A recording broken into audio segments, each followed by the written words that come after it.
mentors. We are here for another weekly update, and I am starting off with a bit of a personal update for you guys. My wife and I are expecting baby number 3, which of course is very exciting, but also means probably we'll be taking some paternity leave very soon.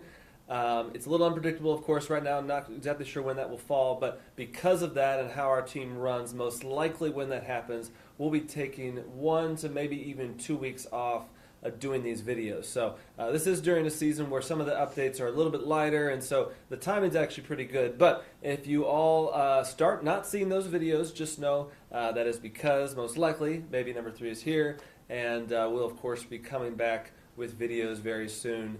And again, we love putting these videos together for you guys, and we'll be back to that as soon as we can. We are so thankful for the time that you all give every single week to meet with your groups and your students. As with that, we could also use some monthly financial support, and Ashley will share with you different ways that we can get there. Yes, so if you would love to support us monthly, we would love that and be thankful for that. But also, if you could advocate for us in sharing what our program does, and to people who would love to also come alongside and partner with us, that would be great. You can direct them to your coordinators, to Amanda and I or Landon, or also on our website, which is hopeccd.org. Thanks.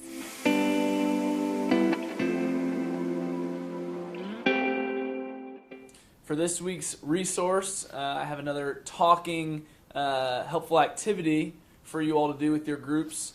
Now, it's called the 1% Challenge. Now, we all know if you want to make a change in your life, or you want to grow, whether it's emotionally or mentally or physically, socially, whatever that looks like, it's very hard to do if you do big changes. But over time, little small changes like 1% changes can help a whole lot. So maybe this week or next or in the future, you can sit down with your group and challenge them to come up with a 1% change. Maybe it's something like, this week I'm going to try to compliment one person in my class. Or this week I'm going to put my phone down before bed for just 3 minutes.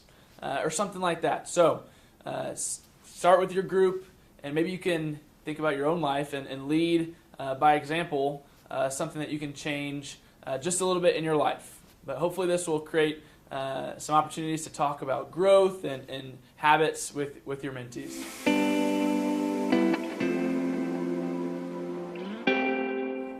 Well, hello, it's me again. I've got devotion, and we're going to be reading out of Philippians 1.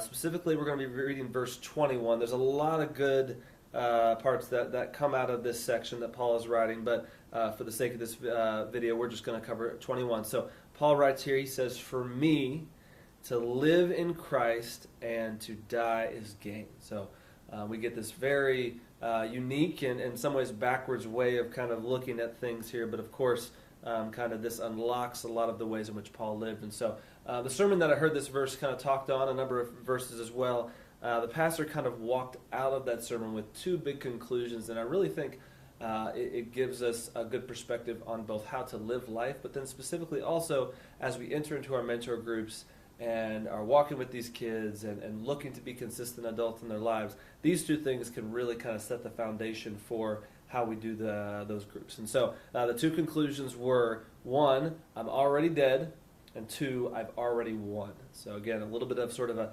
backwards way of looking at it. I'm sure a lot of us don't usually walk into our groups thinking, I'm already dead, but of course the point of it is what Paul is making, is that we are already dead and we are alive in Christ, but the freedom that comes with that should give us freedom as we are walking with our kids, and also, struggling to sometimes figure out how we work with these kids and deal with some of the things that they're experiencing. So, and then of course we've already won.